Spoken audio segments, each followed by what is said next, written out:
The U.S. intelligence community has failed to shed any new light on the origins of COVID-19, and no evidence had been found to suggest that a lab in Wuhan was unsafe or tinkering with the COVID-19 virus.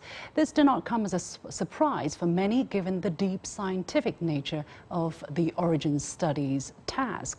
But where should people look next? What is holding up the progress of the COVID-19 origin study, and what are the ramifications of the anti-China rhetoric peddled by politicians in some countries on cross-border scientific cooperation?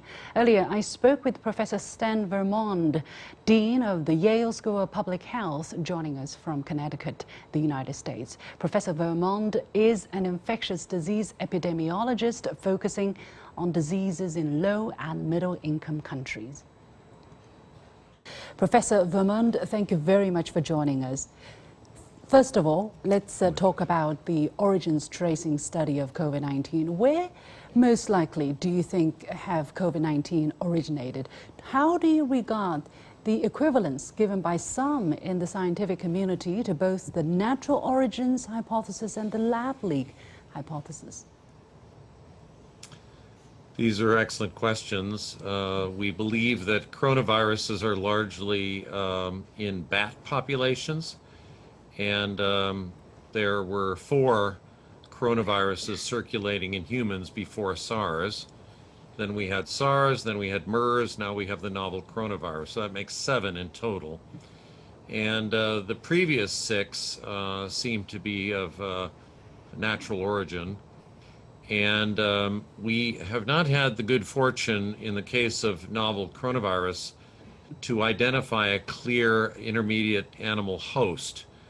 There has been an intensive search, but it's not obvious whether something similar to SARS occurred, such as a wet market exposure in sort of the exotic food industry, or whether there was some other exposure.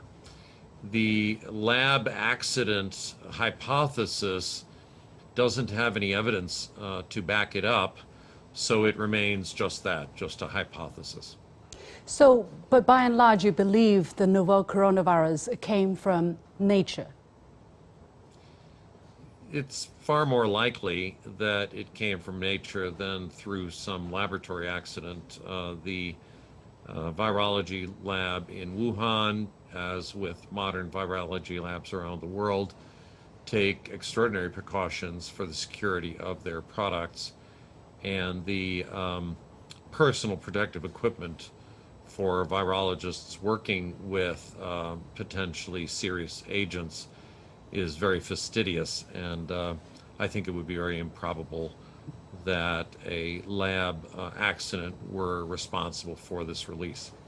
Well, there have been multiple studies about possible earlier emergence of SARS-CoV-2 in other parts of the world prior to Wuhan. For instance, in Europe, in Italy, there has been this paper where researchers believe or assess that there is a high possibility that COVID-19 was already circulating in northern Italy in late June to late August of 2019, and similar reports also, similar studies also emerged in other parts of the world. For instance, in the United States, you must have also read where they, analyzed blood samples from the American Red Cross, where they found that, the actual emergence time of this disease is earlier than the believed January of 2020. Instead, it's believed to be somewhere in early December 2019, if not earlier. So what do these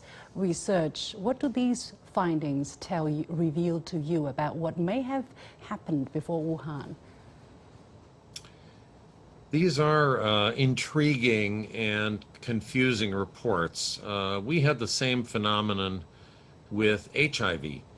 So HIV was not recognized until about 1981, but there are a number of studies looking at blood samples from 1975, even 1965. There's one study from the 1950s stating that there was HIV in humans at that time. Unfortunately, it's hard to replicate these studies when they come from unique blood specimens, and one can't be absolutely sure. We rely very heavily on replication in science. So the studies from Italy, the United States, and elsewhere suggesting that the novel coronavirus, the SARS-CoV-2, actually was in humans well before the Wuhan outbreak, that falls in the same category. Very intriguing, very suggestive, but not very definitive, because we would like to see replication. And in these other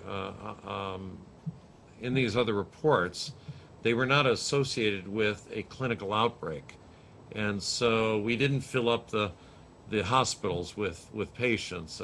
And if this virus was circulating, perhaps it was a different strain, a different variant. Perhaps it was not as pathogenic to humans.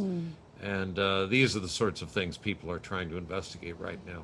So where do you think people should look next for clues if finding the origins of SARS-CoV-2 is very important? The tie between bats, intermediate hosts, and humans is the most productive line of investigation, in my view. So you must have been reading the press, and obviously there has been, I don't know whether you noticed, but it has been very, in large volume of reports, of even editorials, pointing to the Wuhan lab leak hypothesis and pressing China to open it up or to accept audits, even if scientists have already visited. What do you make of such a push for so-called greater transparency on China?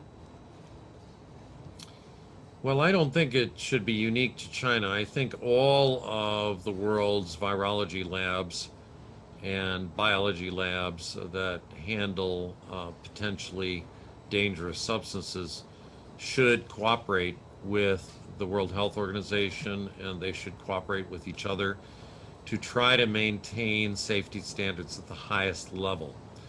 This is why licensure of such labs is done in China, as it is also done in Europe and North America, why there are rigorous safety protocols in place, where you can have spot audits, where visitors come in representing regulatory agencies to check that everything is being done properly. We've had quite a number of laboratory errors around the world, including in the United States. And so we must maintain a strong level of security and vigor.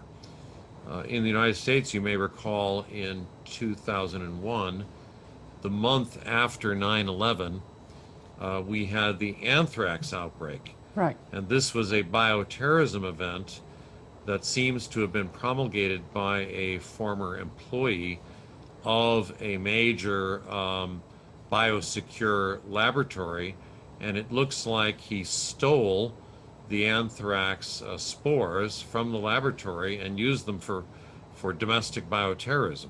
So how can someone take a product and deliberately remove it from the lab and nobody else knows? So that's an example of where we have to be very vigilant in laboratories, and that goes for Fort Detrick, Maryland, and that goes for the CDC, and that goes for the China CDC, and that goes to the Wuhan virology labs. All of them need to be guaranteed, secure, and safe. And I have no evidence that the Wuhan lab was not doing a good job. In fact, the WHO investigation suggests that it was doing a good job. And now the Biden administration, those data are not available fully yet, but they seem to be, from the executive summary, there is no information to suggest the Wuhan lab was unsafe in any way. Yeah, exactly. As you mentioned, on August the 27th, the U.S.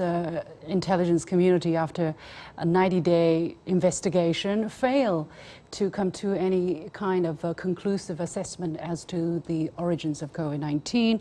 Of course, we do not know the full content of that report. What is your comment on what we know from the report and its findings?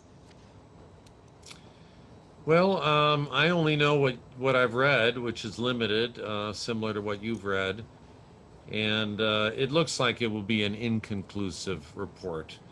They will not be able to assess the Wuhan lab security, and they will not be able to make any kind of conclusion. So it seems not to have been a fruitful investigation. My own view is that the intelligence agencies of the United States may do a fine job in assessing political or military vulnerability or risk, but I'm not sure they're the most qualified to evaluate a virology lab.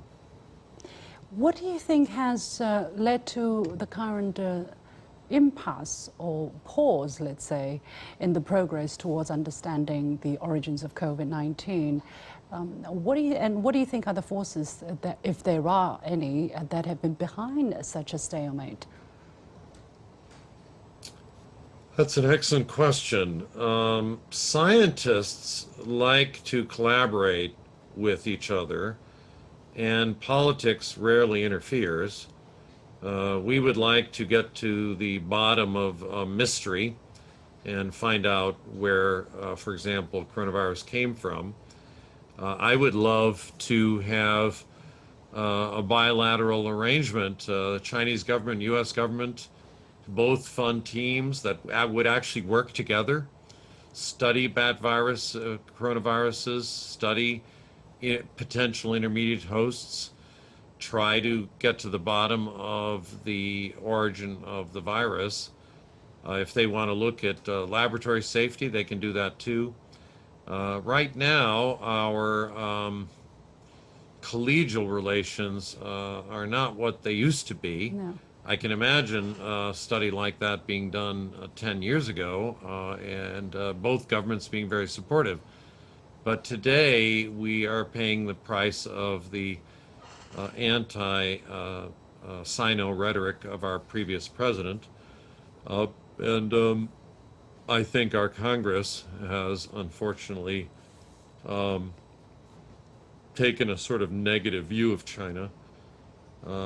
But we scientists don't share this view. We think that Chinese science is powerful, and Chinese scientists are among the leading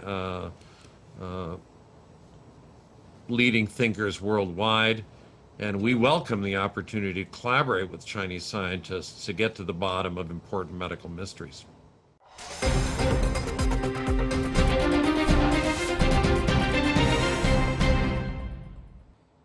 Professor Sten Vermund, Dean of the Yale School of Public Health. With that, we come to the end of this edition of The Point with me, Li Xin. As always, you can follow me on Facebook and Twitter using the handle Li Xin in Beijing. Thanks for watching. You've got the point.